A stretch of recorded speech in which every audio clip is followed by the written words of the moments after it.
Breaking news చూస్తున్నాం. Riyaz మృతదేహానికి post mortem పూర్తయింది. ఇప్పుడు తెల్లవారుజామున 3 గంటలకు పోస్ట్ మార్టం కంప్లీట్ కావడంతో బాడీని కుటుంబ సభ్యులకు అప్పగించారు. ఇవాళ రియాజ్ అంత్యక్రియలను నిర్వహించబోతున్నారు.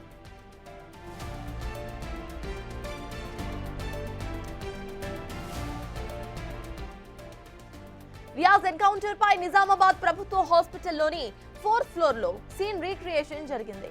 రీకన్స్ట్రక్షన్ లో నిజామాబాద్ సిపి సాయి చైతన్య, కరీంనగర్ సిపి పాల్గొన్నట్టుగా తెలుస్తోంది. నిజామాబాద్ హాస్పిటల్ తో పాటు రియాజ్ ఇంటి వద్ద బందోబస్తు కొనసాగుతోంది.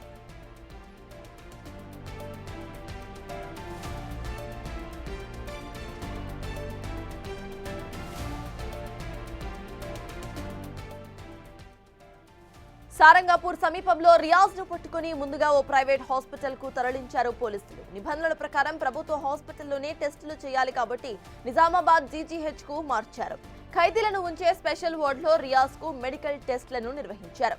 రెగ్యులర్ చెకింగ్ లో భాగంగా రియాజ్ గదికి ఆర్ఐ, ఎస్ఐ బృందం వెళ్లింది. ఈ క్రమంలో కానిస్టేబుల్ వద్ద ఉన్న తుపాకీ లాక్కుని ట్రిగర్ నొక్కే ప్రయత్నం చేశాడు. ఆత్మరక్షణలో భాగంగా రియాజ్ ను ఆర్ఐ ఎన్కౌంటర్ చేశారు.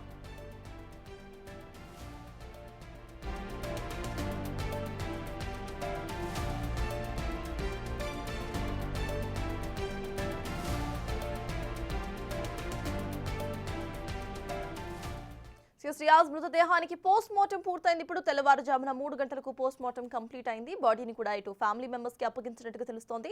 దీనికి సంబంధించిన పూర్తి అప్డేట్స్ మా ప్రతినిధి విజయ్ అందిస్తారు. విజయ్, చెప్పండి, ఇప్పటికే కుటుంబ సభ్యులకు ఇటు క్రిమినల్ రియాజ్ బాడీని అప్పగించినట్టుగా తెలుస్తోంది. అండ్ సీన్ రీకన్స్ట్రక్షన్ కూడా చేసినట్టుగా తెలుస్తోంది. అసలు అప్డేట్స్ ఏంటి?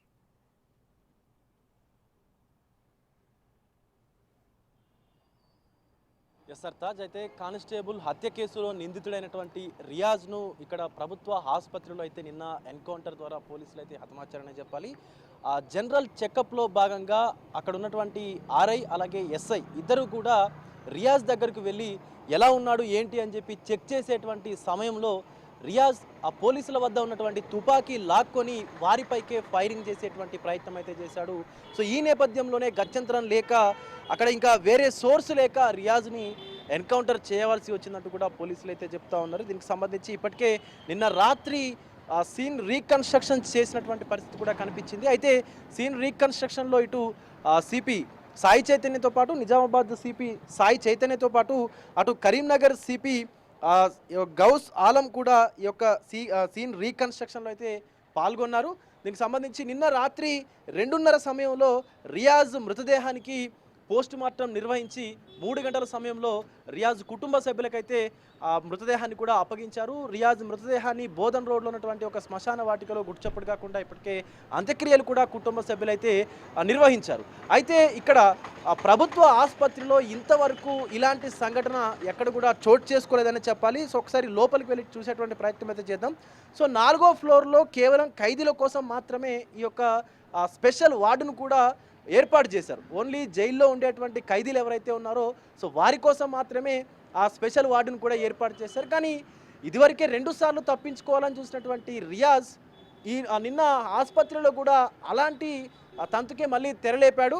అయితే పోలీసుల వద్ద ఉన్నటువంటి వెపన్ తీసుకొని వారిపైకే కాల్పులు జరిపేందుకు రియాజ్ ప్రయత్నించగా ఇక్కడ ఉన్నటువంటి ఆర్ఐ తన తుపాకీతో రియాజ్ని షూట్ చేసి అక్కడికక్కడే చంపేశాడు. అయితే గతంలో కొద్ది రోజుల క్రితం అటు కానిస్టేబుల్ సంబంధించినటువంటి ఆయన పైన కానిస్టేబుల్ ప్రణయ్ పైన సంబంధించినటువంటి ఏదైతే దాడి చేశాడో రియాజ్, ఆ దాడిలో తర్వాత ఇక్కడ ఉన్నటువంటి డిఐజీ, స్థానికంగా ఉన్నటువంటి డిఐజీ అందరూ కూడా ప్రతి ఒక్కరూ వెపన్ క్యారీ చేయాలి. ఎందుకంటే ఇలాంటి సంఘటనలు అసలు ఎప్పుడు జరుగుతాయో తెలియదు కాబట్టి సో ప్రతి ఒక్కరు కూడా వెపన్ క్యారీ చేయాలని చెప్పేసి ఆదేశించడంతో ఆర్ఐ దగ్గర కూడా వెపన్ ఉన్నట్టుగా నిన్న ప్రెస్ మీట్లో అయితే సాయి చైతన్య సిపి అయితే చెప్పారు.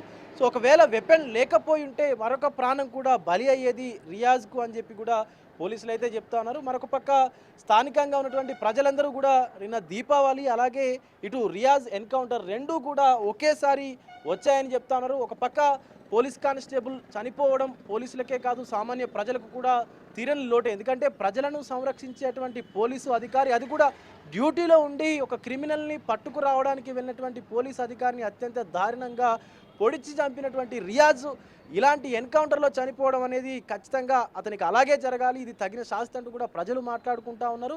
పోలీసులకు కూడా నిజామాబాద్ ప్రజలతో పాటు యావత్ తెలంగాణ ప్రజలు కూడా ఖచ్చితంగా మద్దతు తెలుపుతా ఉన్నారు. ఎందుకంటే ఇలాంటి వాళ్లకు సంఘ విద్రోహ శక్తులకు ఇలాగే జరగాలి అంటూ కూడా ప్రజలు కూడా పోలీసులకైతే మద్దతు కూడా తెలుపుతా ఉన్నారు. దీనికి సంబంధించి ఇప్పటికే రియాజ్కు సంబంధించినటువంటి అంత్యక్రియల్ని కూడా ఆయన కుటుంబ సభ్యులు, రియాజ్ కుటుంబ సభ్యులు కూడా ఎవరికి తెలియకుండానే బోధన్ రోడ్లో ఉన్నటువంటి ఒక శ్మశాన వాటికలో అయితే జరిపించారని చెప్పాలి. మీడియా వారి వద్దకు వెళ్ళేటువంటి ప్రయత్నం చేసినప్పుడు కూడా వాళ్ళు మాట్లాడేందుకు సుముఖత కూడా చూపించినటువంటి పరిస్థితి కనిపిస్తూ ఉంది మనకి సర్తాజ్.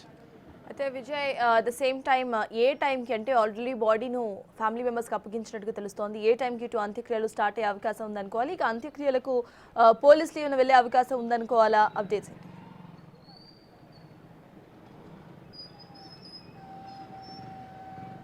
ఎస్ సార్, నిన్న సుమారుగా అర్ధరాత్రి 2:30 సమయంలో అయితే సీన్ రీకన్స్ట్రక్షన్ అనంతరం రియాజ్ మృతదేహానికి పోస్ట్ మార్టం నిర్వహించారు డాక్టర్లు. పోస్ట్ మార్టం నిర్వహించినటువంటి అనంతరం 3 గంటల సమయంలో రియాజ్ కుటుంబ సభ్యులకు పోలీసులు అయితే రియాజ్ మృతదేహాన్ని అప్పగించారు. తదుపరి వెంటనే ఒక గంటన్నర సమయంలోనే వ్యవధిలోనే రియాజ్ కుటుంబ సభ్యులు రియాజ్ మృతదేహానికి అయితే పూర్తిగా అంత్యక్రియల్ని కూడా నిర్వహించారు. ఇప్పటికే అంత్యక్రియలు కూడా అయిపోయాయి. ఎందుకంటే పూర్తి భారీ బందోబస్తు నడమైతే ఇటు అంత్యక్రియలను కూడా చేశారని చెప్పాలి. ఎందుకంటే అటు ఇప్పటికే ఇది సెన్సిటివ్ ఇష్యూగా తీసుకున్నారు. మరొక పక్క ఈ సీన్ రీకన్స్ట్రక్షన్ చేసినటువంటి ఈ హాస్పిటల్ వద్ద కూడా భారీ బందోబస్తును ఏర్పాటు చేసి సీన్ రీకన్స్ట్రక్షన్ చేశారు. సో ఎందుకంటే ఇలాంటి ఘటనలు తిరిగి పునరావృతం అవ్వకూడదు. ఒకవేళ గనక పోలీసుల పైకి ఎవరైనా సరే దాడులకు తెగబడితే వారికి ఇలాంటి తగిన శాస్తి జరుగుతుంది అంటూ కూడా పోలీసులు అయితే చెప్పేటువంటి ప్రయత్నం అయితే చేశారని చెప్పాలి. సో ఇటు 4th ఫ్లోర్లో నిన్న జరిగినటువంటి ఈ ఎన్కౌంటర్ తర్వాత పూర్తిగా ఇటు దీనికి సంబంధించి మ్యాజిస్ట్రేట్ కూడా వచ్చి ఏదైతే పంచనామా ఉంటుందో ఆ పంచనామా అనంతరం ఈ రియాజ్ మృతదేహానికి పోస్ట్ మార్టం నిర్వహించి వారి కుటుంబ సభ్యులకు కూడా అప్పగించారు Sartaj. Yes, thank you Vijay.